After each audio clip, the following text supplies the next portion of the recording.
ये particular video law का एक बहुत इंपॉर्टेंट पॉइंट जिसके बारे में इस वीडियो में मैं बात करूंगा।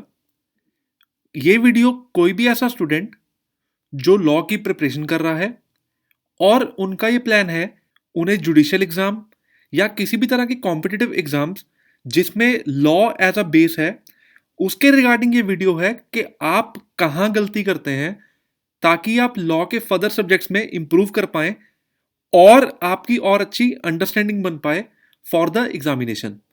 चलिए स्टार्ट करते हैं इस वीडियो को।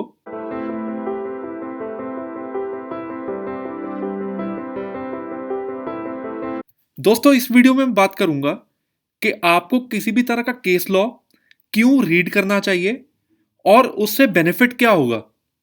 फ्रेंड्स, ऐसा है कि जब भी आप किसी भी तरह का केस लॉ रीड करते हैं, आपको ओवरऑल जो केस का इशू है वो समझना है कि ये पर्टिकुलर केस लॉ किस चीज के रिगार्डिंग है। एग्जाम्पल के तौर पे मैंने क्रिमिनल प्रोसीजर कोड का एक बहुत ही important case law that is Lalita Kumari versus state of UP. अगर आप क्रिमिनल प्रोसीजर कोड पढ़ रहे हैं और उसमें इन्वेस्टिगेशन का सेक्शन 154 अगर आप वो स्टडी करते हैं तो ये एक केस लॉ है जिसको आप बिल्कुल भी इग्नोर नहीं कर सकते। अब पढ़ने का फायदा ये है कि जब भी आप कोई केस लॉ स्टडी करते हैं उसमें जो मेन इशू है, जैसे कि consideration in the referred matter is whether a police officer is bound to register a FIR upon receiving any information related to commission of a cognizable offence under section 154 of CrPC. दोस्तों देखो, आपको जब case law read करना है या study करना है, सबसे पहले आपको ये जानना है कि पूरे केस लॉ का मेन इशू क्या है और आपको इसका result through the case law मिलेगा कि इसमें ओवरऑल किन चीजों की बात की गई है। अब एक जनरल अंडरस्टैंडिंग है कि स्टूडेंट्स करते क्या हैं, they just know the case law कि ये केस लॉ है और उनको सिर्फ ये पता चीज रहती है कि वो किस चीज के रिगार्डिंग डील करता है। बट मेरी जो पर्सनल ओपिनियन है कि आपको पूरे का पूरा केस लॉ एक बार गो थ्रू करना चाहिए जब भी आप किससे सुनते हैं कि ये पर्टिकुलर केस लॉ इंपॉर्टेंट है। और इंपॉर्टेंट का मतलब ये है कि जब भी आप different types of case laws study करेंगे, आपको ऑटोमेटिकली अंडरस्टैंडिंग बननी स्टार्ट होगी कि ये केस लॉ बहुत जगह रेफर किया गया है। Through that thing you get to know कि ये चीज इंपॉर्टेंट है। दूसरा पैरामीटर ये है कि जब आप केस लॉज को स्टडी करते हैं तो कोई भी ऐसा केस जो पूरे के पूरे लॉ को चेंज कर देता है, अब जैसे कि अभी ललिता कुमारी वाला केस जिसमें 154 के अंडर क्या एफआईआर रजिस्टर करना मैंडेटरी है, तो उसके रिगार्डिंग गाइडलाइंस इशू की गई जिसको हम एंड में स्टडी करेंगे। बट इन बिटवीन जब हम केस लॉ स्टडी करते हैं, अब यहां पे आप देखिए कि different type of case laws, जैसे कि state of Haryana versus Bhajan Lal ये रेफर किया गया। Then Ramesh Kumari versus state ये रेफर किया गया। Then Prakash Singh Badal versus state of Punjab. ये सब इंपॉर्टेंट केस लॉज हैं। अब ये आपको पता चला जब आपने ललिता कुमारी वाला केस लॉ पढ़ा। दैट मीन्स एक पर्टिकुलर केस में जब हम उसकी किसी भी तरह की जो फाइनल डिसीजन है उसको रीड करते हैं, आपको different types of case laws पढ़ने को मिलते हैं that will add to your knowledge. सबसे पहली बात। दूसरा पार्ट, जब आप इन चीजों को रीड करते हैं, अब जैसे ये important case law Rajinder Singh Katoch versus Chandigarh administration 07, ये बहुत इंपॉर्टेंट केस है। देन अपार्ट फ्रॉम इट जब हम बात करते हैं कि दूसरा पैरामीटर, जब आप ऐसी चीजों को स्टडी करते हैं आपका थिंकिंग का लेवल इट गेट्स वाइडेंड, आपको नॉलेज मिलती है और आपको जो वोकेबुलरी है इंग्लिश की vocab that automatically gets improved. और रीडिंग करते हुए ये एक बहुत सही तरीका है कि आप मेंस की प्रिपरेशन कर रहे हैं बट आपको ये नहीं पता किस वे में किस चीज को लिखना है। When you start reading the judgements और any of the writ, that is very very important, उनके जब आप डिसीजंस पढ़ेंगे that will automatically improve your English part. That means second benefit है आपकी लैंग्वेज इंप्रूव होगी। अब ये एग्जाम्पल देखते हैं। जैसे यहां पे लिखा गया, analyse various judgment delivered by this court in the last several decades, we clearly discern divergent judicial opinions. मैं बात कर रहा हूं यहां पे जैसे लैंग्वेज की। How beautifully this thing has been mentioned and written in this line. आपको ये एडिशनल वर्ड्स मिलेंगे लर्न करने के लिए, राइट right? अब यहाँ पे डिस्क्रिप्शन और latitude of conducting some kind of preliminary inquiry. तो दोस्तों जब आप ऐसी लैंग्वेज मेंस में यूज करेंगे, that will add something to your paper. Definitely you will score good in mains exam.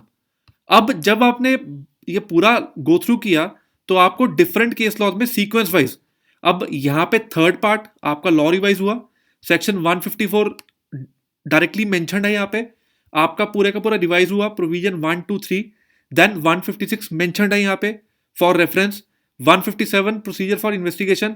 ये चीजें आपकी ऑटोमेटिकली रिवाइज होंगी जो लॉ में दे रखा है।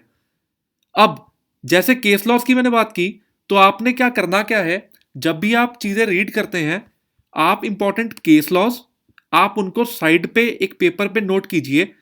Then what you do is, अगर आपको ये सेक्शन और अच्छे से समझना है, तो जो केसेस यहां पे रेफर किए गए, एक बार उनका आप क्रक्स भी देख सकते हैं कि इन केसेस में पहले क्या था, आज की डेट में क्या है। अब जैसे यहां पे फिर से भजनलाल, रमेश कुमारी, राइट, दैट मीन्स कि ये इंपॉर्टेंट केस लॉज हैं जो बार बार रेफर किए जा रहे हैं। तो आपको ये सब रीड करने हैं to get a better understanding regarding the law, right. अगर आप चाहते हैं कि कोई स्पेसिफिक वीडियो कवर किया जाए, या ये जो इंपॉर्टेंट सब्जेक्ट है जैसे मैंने आपके साथ शेयर किया है, आपको कुछ लर्निंग मिली, let's share something in the comment box. अगर आपको 154 के रिगार्डिंग या जो क्रिमिनल प्रोसीजर कोड का इंपॉर्टेंट पार्ट है उसके कुछ केस लॉज अगर मालूम है, हम सबको बताते हैं कि भैया आप भी पास हो सकते हैं जुडिशियल या कॉम्पिटिटिव एग्जाम्स में अगर आप केस लॉज रीड करते हैं। Let's share knowledge. आप उन केस लॉज को कमेंट बॉक्स में मेंशन कर सकते हैं for better understanding of others. अब जो नेक्स्ट पॉइंट है, that is fourth point which I think that will add on to your knowledge, वो ये चीज है, कभी भी किसी केस लॉ की ब्रीफ समरी पे आप उसको रट्टाफाई मत कीजिए। आपको जो उसका लीगल इशू इन्वॉल्व है वो समझना चाहिए। चाहे आप अगर आप एज अ स्टूडेंट हैं, तो आप अभी के लिए जो पूरा फैक्ट दिया गया केस का, आप उसको इग्नोर कर सकते हैं, बट द पॉइंट इज आपको पूरा लीगल पॉइंट पता होना चाहिए कि इस केस लॉ में क्या था। इन चीजों से जब आप इन चीजों को रीड करते हैं, that will improve your vocabulary, आपकी अंडरस्टैंडिंग बढ़ेगी।